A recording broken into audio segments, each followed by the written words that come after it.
எம்ஜிஆர் அவர்களை எந்த அளவுக்கு நீங்க 72 to 72 நீங்கள் இழிவு செய்தீர்களோ, அதனாலதான் நீங்க எம்ஜிஆர் இறக்க மறையும் நீங்க வீட்டுல உட்கார்ந்துட்டு இருந்தீங்க. நீங்க ஒர்க் அவுட் ஹோம்ல உட்கார்ந்துட்டு இருந்தீங்க. 2 மாசம் பொறுமையா உட்கார்ந்து கட்சியோட உட்கட்டமைப்பை உருவாக்கிட்டு இருக்காரு. எதற்காக? ரிட்டையர்மெண்ட் கொடுக்கறதுக்காக. உங்களுடைய ஒட்டுமொத்த அமைச்சரவையும் ரிட்டையர்மெண்ட்டுக்கு ரெடி ஆகிக்கோங்க. போதும், உங்களுடைய அரசியல் போதும். பார்த்து பார்த்து பார்த்து பார்த்து என்ன இளைஞர்கள் கூட்டம் இருக்கும். ஆமா, பொதுக்குழு ஃபுல்லா இளைஞர் கூட்டம். 1949 அண்ணா உருவாக்கிய போது இளைஞர்கள் மட்டும்தான் கட்சியில் இருந்தாங்க. உங்களுடைய தந்தை கலைஞர் கருணாநிதி 42 வயசுல முதலமைச்சர் ஆனாரு. அவர் மட்டும் இளைஞர் இல்லையா? இளைஞர்கள் கூட்டம் இந்த 2026 புதிய முடிவு எடுக்கும். ஒட்டுமொத்த தமிழ்நாடு மாற்றங்களை உருவாக்கும். சோ திமுகவோட அஜெண்டா படி இன்னைக்கு பிஜேபியோட அண்ணாமலையும் செட் பண்ணி முடிச்சிட்டாங்க. நீங்க திடீர்னு நாளைக்கு ஏன் திருப்பி அண்ணாமலை திடீர்னு ஒரு பிரச்சாரம் வைக்கும் போது நம்ம போய் அவர் திட்ட வேணாம். அதாவது கட்சியை விட்டமைக்கும் போது நான் கேட்டேன், அதோடைய ஸ்ட்ரக்சரை கேட்கும் போது நான் சொன்னேன் பொதுச்செயலாளர்கிட்ட, அந்த ஐடி விங் எப்படி இருக்கும் அப்படின்னு கேட்டேன். இந்த அண்ணாமலை அவர்கள் பேசின உடனே உலகம் ஃபுல்லா ஐடி விங் இருக்கு. கட்சி நாடு இந்தியா மட்டும் இல்ல, உலகம் ஃபுல்லா ஐடி விங்க தலைவர் அவர்கள் உருவாக்கி வச்சிருக்காரு. ஐடி விங்க போட்டு கொஞ்சம் கண்ட்ரோல் பண்றதுக்காக தான் ஐடி விங்க இருக்குமே தவிர திமுக மாதிரி ஒரு 300 பேரை போட்டு யாரா திட்டலாம், ஒரு 200 ரூபாய் கொடுத்துட்டு யாருக்கு லைக் போடலாம், அப்பான்னு சொன்ன உடனே ட்ரெண்டிங் எப்படி உருவாக்கலாம், இந்த செட்டிங் வேலை எல்லாம் எங்களுக்கு கிடையவே கிடையாது. சொன்ன அடுத்த செகண்ட் 2 நாள்ல கண்டென்ட்டும் கொடுக்க வேணாம், இதை செய்யுங்கன்னு சொல்ல வேணாம், அடுத்த செகண்ட் அவங்க எடுத்து போடுறாங்க டேட்டாவை. இத பாருங்க, நீங்க சொன்னதுக்கு இது பதில். நான் பொதுச்செயலாளர் சொல்ல, அண்ணே கொஞ்சம் கண்ட்ரோல் பண்ணுங்க, போதுண்ணே விட்டுருங்க, பாவண்ணே எவ்வளவுதான் பிரியாணி போடுவீங்க, போதும்.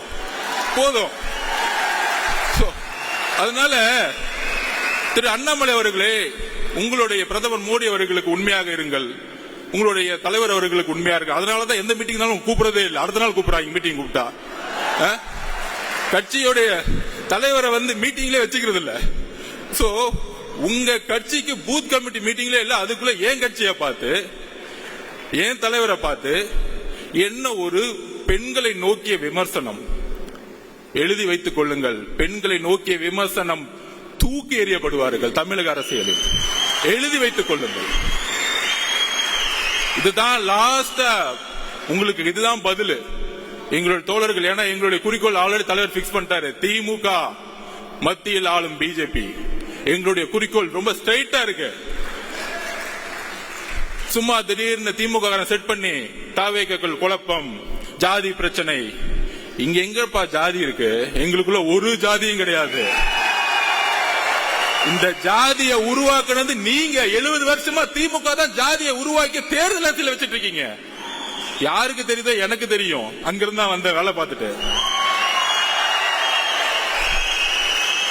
உடனே கேட்பாங்க, நீங்க அங்கதானே வேலை பார்த்தீங்க. திரு எம்ஜிஆர் அவர்களும் 20 வருஷத்துக்கு மேல அங்கதான் வேலை பார்த்தாரு. உண்மை தெரிஞ்சிச்சு, வெளியே வந்துட்டாரு. அவ்வளவுதான் சப்ஜெக்ட். எம்ஜிஆர் நடத்திட்டு இருந்தா உட்காந்து கான்ட்ராக்ட் வாங்கிட்டு சம்பாதிச்சிட்டு இருக்கலாமே, ஏன் வெளியே வந்தாரு? அண்ணாவுடைய குறிக்கோளை நிறைவேற்ற முடியல, வெளியே வந்தாரு. ஜெயிச்ச பிறகு அண்ணாவோட குறிக்கோளை நிறைவேற்றினாரு. இன்றைக்கு அண்ணாவுடைய குறிக்கோளையும் பெரியார் அவர்களுடைய குறிக்கோளையும் நிறைவேற்றக்கூடிய ஒரே தலைவர் எங்களுடைய தலைவர், ஒரே கட்சி தமிழக வெற்றியோட கழகம். ஏனென்றால் இன்றைக்கு வரைக்கும் அறிவாலயத்தில் நீங்க பெரியார் போட்டோ வச்சது இல்ல, இன்றைக்கு அறிவாலயத்தில் அம்பேத்கர் சிலை நீங்க வச்சது இல்ல. நீங்க சமூக நீதி பத்தி பேசிட்டு இருக்கீங்க. என்ன சமூக நீதி? என்ன சமூக நீதி இருக்கு? வேங்கவேல் பிரச்சனைல யாரு தவறு செய்தா அப்படின்னு பார்த்தா, யாரு தண்ணியை குடிச்சாங்களோ அவங்களே தவறு செஞ்சுட்டாங்க. என்ன ஒரு சட்டம் ஒழுங்கு, வா சூப்பர். என்ன ஒரு அப்பா, யாராச்சும் போய் கம்ப்ளைண்ட் கொடுத்தா போதும். யாராச்சும் கம்ப்ளைண்ட் கொடுத்தா விசாரணை எல்லாம் கிடையாது, அவங்க மேலேயே பழிய போட்டு கேஸ் முடிஞ்சு, ஃபைல் க்ளோஸ்ட். இதுதான் இன்னைக்கு சட்டம் ஒழுங்கு.